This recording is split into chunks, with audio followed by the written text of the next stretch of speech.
Hola hermanos, el día de hoy, 9 de abril del 2025, es miércoles de la quinta semana de Cuaresma.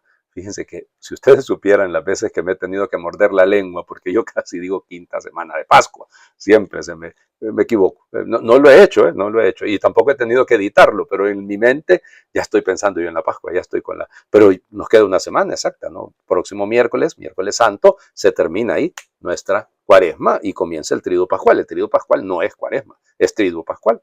Es precisamente otra bisagra que queda ahí entre la Cuaresma y el inicio de la Pascua, porque de hecho el último día ya podríamos irlo considerando como el inicio de la Pascua, en la víspera, por la celebración de la vigilia de Pascua, ¿no? Evidente. Tanto es así que hagan de cuenta que en el triduo no se utiliza el color morado, ¿no? El jueves se utiliza en la misa en Encena Domini el blanco, porque es la institución de la Eucaristía, el lavatorio de los pies. Y luego el viernes, con los oficios, el rojo por la sangre, por el martirio. Y luego el sábado, pues el sábado no hay misa ni nada, hasta la vigilia, pero el blanco.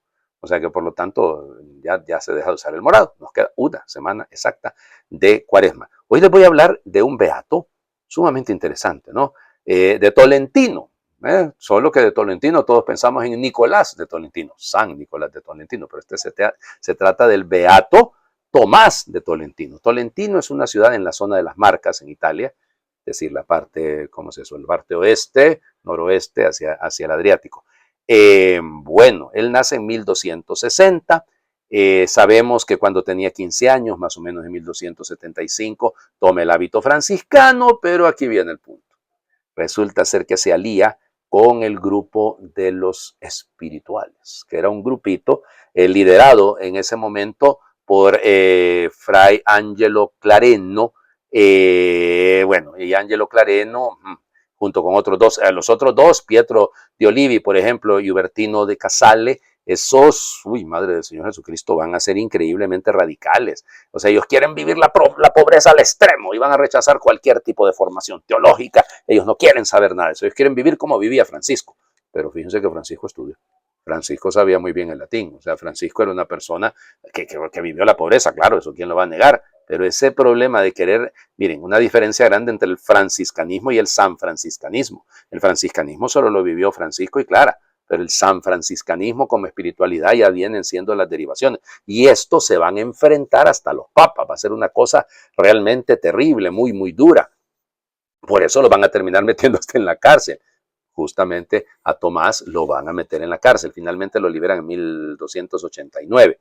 Y luego entonces se va con un grupo para Armenia. Allá en Armenia, Aitón II, que es el rey, lo envía como representante delante del Papa Nicolás V y de los reyes de Europa, sobre todo en este caso serían Francia e Inglaterra, que están en la guerra de los 100 años. ¿Okay? Todavía no ha terminado la guerra de los 100 años. Bueno, y entonces va logrando algunas cosas, gracias a Dios, regresa a Armenia y tendrá que venir algunas veces a Europa, ¿no? Para, por ejemplo, es importante su venida a buscar al superior, al general de la orden en ese momento para pedirle ayuda, para pedirle a Giovanni de Morrovalle, el general de los franciscanos, en 1295 ya Bonifacio VIII, el Papa, y esto sí va a ser una crisis, ¿no? Porque de ahí vendrá, con la muerte de Celestino V, con la renuncia de Celestino V, vendrá propio lo que más adelante va a ser el gran cisma, o el cisma más bien de Occidente. Terrible, ¿no? Eso es un desastre. Y bueno, él en medio de eso, abogando también por el caso de los espirituales. Bueno, ya les digo, de eso vendrán más adelante, ¿no? La orden de frailes menores, como tal, observantes de observancia, y la orden de frailes menores conventuales. Pero bueno, luego regresará, vuelve a ir a Armenia, parece ser que se la pasó predicando, llevando el evangelio por todas partes, regresa en 1307 a Europa para buscar al Papa, en este caso es Clemente V. Vaya, Clemente el pobre le tocó sufrir muchísimo la presión de Felipe IV el Hermoso, ¿no? El rey de Francia, terrible, y él Guillermo Nogaret, el abogado, el que tenía de canciller Felipe IV, terrible, ¿no? Estos enemigos de la iglesia, más Guillermo de Nogaret, el rey un poco menos. Pero bueno, el asunto es que va a pedir y va a buscar al Papa Clemente V para pedirle que envíe misioneros para que vayan hasta la China, ¿ok? Y es famoso la misión de Juan de Montecorvino, que llegó a la China, precisamente llegó hasta Beijing, llegó hasta Beijing.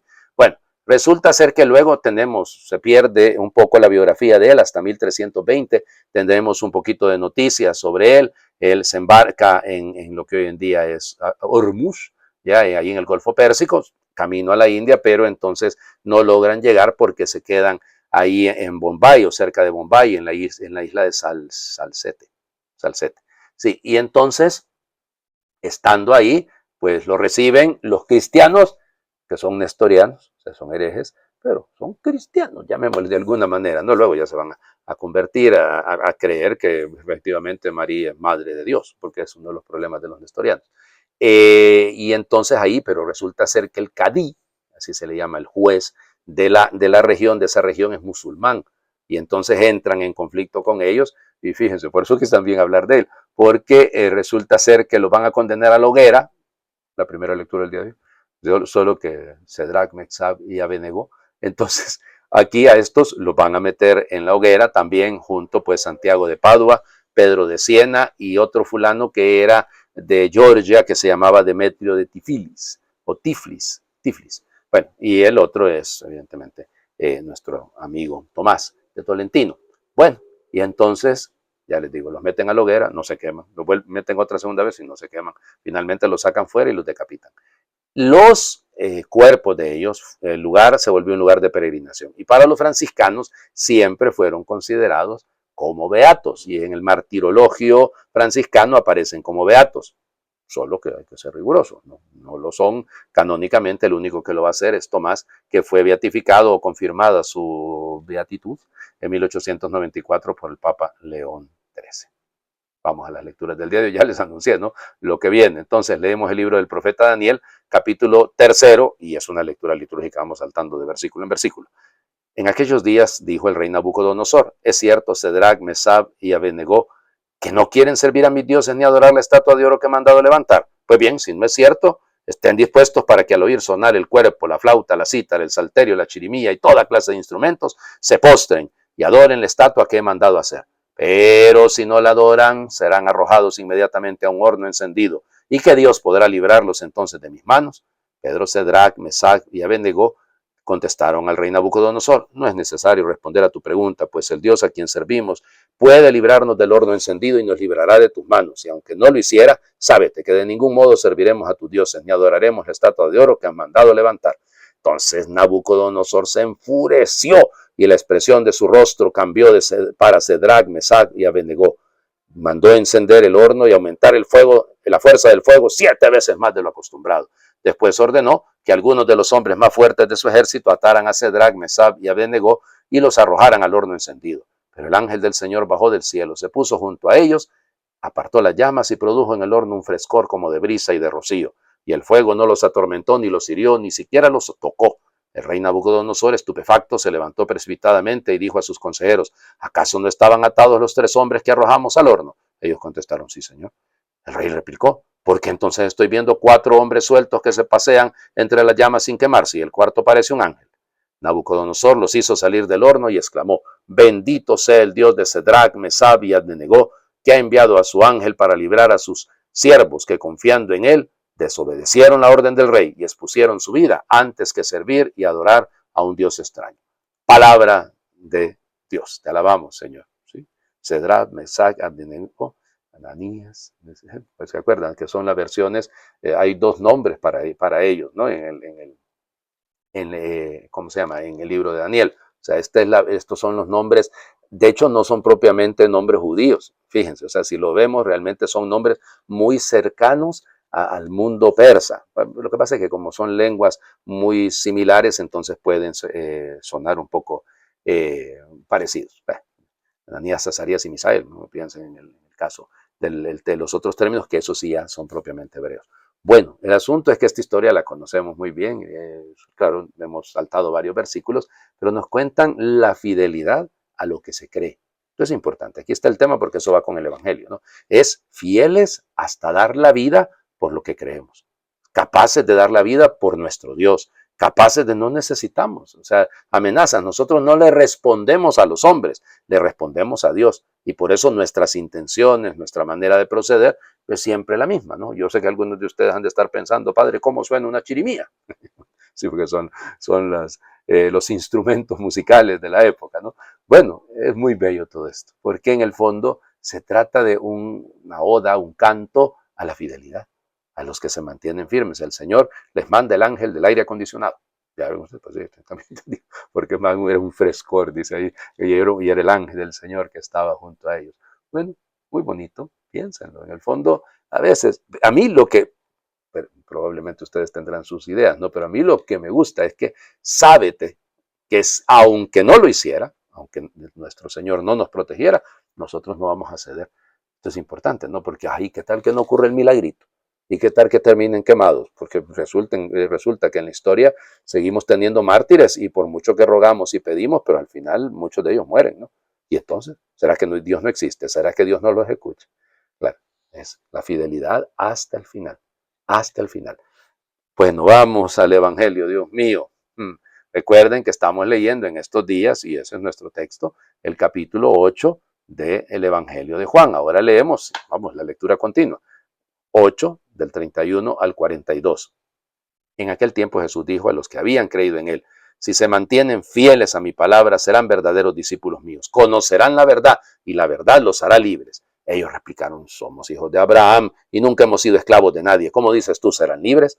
Jesús les contestó, yo les aseguro que todo el que peca es un esclavo y el esclavo no se queda en la casa para siempre. El hijo sí, se queda para siempre. Si el hijo les da la libertad, serán realmente libres. Ya sé que son hijos de Abraham, sin embargo tratan de matarme porque no aceptan mis palabras. Yo hablo de lo que he visto en casa de mi padre. Ustedes hacen lo que han visto en casa de su padre. Ellos le respondieron, nuestro padre es Abraham. Jesús les dijo, si fueran hijos de Abraham, harían las cosas de Abraham. Pero tratan de matarme a mí, porque les he dicho la verdad que oí de Dios. Eso no lo hizo Abraham. Ustedes hacen las obras de su padre. Le respondieron, nosotros no somos hijos de prostitución, no tenemos más padre que a Dios. Jesús les dijo entonces, si Dios fuera su padre, me amarían a mí, porque yo salí de Dios y vengo de Dios. No he venido por mi cuenta, sino enviado por él. Palabra del Señor. Gloria a ti, Señor Jesús. Recuerden que esta es la gran discusión de estos últimos días, ¿no? Cuando estamos leyendo este capítulo 8 del Evangelio de Juan. Lo comenzamos a leer con el episodio de la adúltera el domingo pasado, pero hemos seguido leyendo rigurosamente todos los textos que corresponden al capítulo, todos los versículos, perdón, que corresponden al capítulo 8. Entonces, vamos por partes, porque es bien importante, ¿no? Fíjense. ¿Cómo comienza el texto? Dice, el griego dice elegen, ¿ok? Es decir, comenzó Jesús a hablar, es decir, el logeo es hablar, ¿no? Logos, es decir, palabras. Y entonces, por lo tanto, aquí lo que pasa es que usted va a decir, padre, ¿por qué no metemos en esas cosas del griego? Porque ya les digo, las traducciones no pueden ser completamente exactas, hay que explicarlo. Son buenas traducciones, claro, está perfectamente traducido, pero lo que pasa es que hay que explicar lo que se traduce porque viene de otra cultura. Y entonces, fíjense, va dirigido a los que creen en él, a los que han creído. Entonces Jesús les decía, es una cosa, entonces Jesús les decía, como que no es que dijo, sino que les decía, es una actitud pues permanente, es seguir diciendo, no lo va diciendo. Y entonces, y también viene bien, o sea, ¿qué es lo que hay? Hay un pisteuo. O sea, acuérdense que en el Evangelio de Juan, no me voy a cansar de insistirlo, no aparece la palabra fe, no aparece la pistis, pero sí aparece el verbo pisteuo. O sea, los que habían creído, los que han creído, y creído auto, es decir, los que han creído en él, ¿ya? Los que le han creído a él, y esto es importante, ¿no? Luego hay un detalle, fíjense, lo leí en estos días también, porque el tema es que Jesús, estos son los judíos que han creído en él, ¿no? Está bien. Pero aquí hay un problema porque en el Evangelio de Juan siempre se habla de los judíos. Y entonces ahí se tiende a caer en la idea esa, ¿no? De que todos los judíos son deicidas, es decir, todos los judíos han matado a Dios. No, hombre, eso no se puede pensar tampoco. Es decir, los judíos de ese tiempo pero ahí la palabra judío se hace referencia, Juan era judío, es el que escribió el Evangelio, se hace referencia a la comunidad que se opone al mensaje de Cristo. O sea, no se trata aquí de hacer una clasificación inútil donde no la hay. Y entonces, fíjense, los que habían creído, los que han creído en él, ¿ya? Y esto, repito, es muy importante. Entonces, luego, fíjense, lo que les dice, ¿ok? Perdón, lo vuelvo a leer, ¿no? Porque si se mantienen fieles a mi palabra, ¿ok? Aquí el verbo meno, acuérdense, es importante este verbo, va a aparecer, lógicamente, el capítulo 15 lo desarrolla de una manera muy bella, ¿no? Cuando nos habla de que el que permanece en mí y yo en él tiene vida, es decir, todo esto, o sea, pero aquí el tema es que hay un condicional, o sea, si se mantienen firmes, si siguen firmes en la palabra, en lo que yo les he dicho, ya, y en mi palabra, ¿no? Es mi palabra. Es el griego es to emo, es en mi palabra, conocerán la verdad, alethos, aletheia es en la palabra, entonces conocerán verdaderamente, ¿ya? Y serán mis discípulos, ya yo vuelve a ser el mus, es decir, mis discípulos, discípulos míos, aquellos que han acompañado, los que me siguen, los que me van siguiendo, y entonces esto es bello, ¿no? Porque fíjense, ¿quién alcanza la verdad? El que es discípulo. El que es discípulo, el que continúa, el que llega al ñoseste, es decir, el que llega al conocimiento, pero el conocimiento como experiencia, ¿ya? Entonces, el que ha vivido la experiencia de ser discípulo, porque no se trata aquí de un conocimiento, como les diría, intelectual. Cuando se habla de la verdad, aquí no habla de otra cosa, sino de la verdad que libera, fíjense. No hay posibilidad, según este evangelio, no hay posibilidad de separar la verdad de la libertad. Y al revés, no hay libertad sin verdad. Admitámoslo, admitámoslo. Porque yo les aseguro que todo el que peca es un esclavo. Y el esclavo no se queda en la casa, ¿cómo se va a quedar? ¿Ya? Pero eso sí, si el Hijo les da la libertad, serán realmente libres. Ya, claro, luego aparece la figura de Abraham, iba a terminar diciendo, espérense que todavía no hemos terminado este relato, ¿no? Pero llegará Jesús a decir, antes que Abraham yo soy. Ya, o sea, es decir, mucho antes que él, más bien Abraham quiso conocerme, quiso escuchar mi voz. Ya, ahí está el detalle. Volvamos. El tema aquí es la libertad. ¿De dónde nace la libertad? Para poder seguir al Señor, para ser verdaderos discípulos suyos, de vivir en la verdad. Nuestra sociedad es una sociedad que no nos enseña a vivir la verdad, porque la verdad no necesariamente es ausencia de mentira, porque hay alguna gente que nunca dice mentiras, pero tampoco dice verdades. La verdad es Cristo. Acuérdense que lo va a decir precisamente cuando dice que yo soy la verdad, el camino, la verdad, la vida. Bueno, entonces eso que vamos a escuchar más adelante en el capítulo 14 lo está definiendo, lo está diciendo con toda claridad. Cuando Pilato en el capítulo 19 le pregunta entonces qué es la verdad, pues realmente Pilato lo tenés enfrente y no te quieres dar cuenta. Nos puede pasar lo mismo. Por el tiempo, les invito a hacer oración. ¿Por qué nos empeñamos en verte como antagonista en nuestra vida, amenaza nuestra libertad, juez de nuestros amores, agua fiesta de nuestras alegrías, tropiezo de nuestros andares? ¿Por qué estás grabado tan fuerte como poderoso e invisible vigilante, ley que nos exige y se impone, conciencia que nos persigue y roe, castigo siempre amenazante, miedo de muerte en nuestros placeres? ¿Por qué jugamos tantas veces a ponerte a prueba con nuestras tonterías, a ensuciarte el rostro con el que te nos revelas, a convertirte en títere de nuestras preguntas, a atraparte con nuestros torpes saberes, a hacerte cómplice de nuestras decisiones? Oh Dios, tú que eres Dios de vida y no de muerte ni de suerte, renuévanos y ponnos en sintonía con tu espíritu de siempre y los signos que te preceden. Borra nuestras falsas imágenes, que tu espíritu grabe la suya para siempre. Amén. El Señor esté con ustedes y les bendiga a Dios por intercesión del Beato Tomás de Tolentino, el que es Padre, Hijo y Espíritu Santo, y su bendición descienda, les acompañe siempre. Mitad de la semana, ¿eh? Feliz miércoles para todos.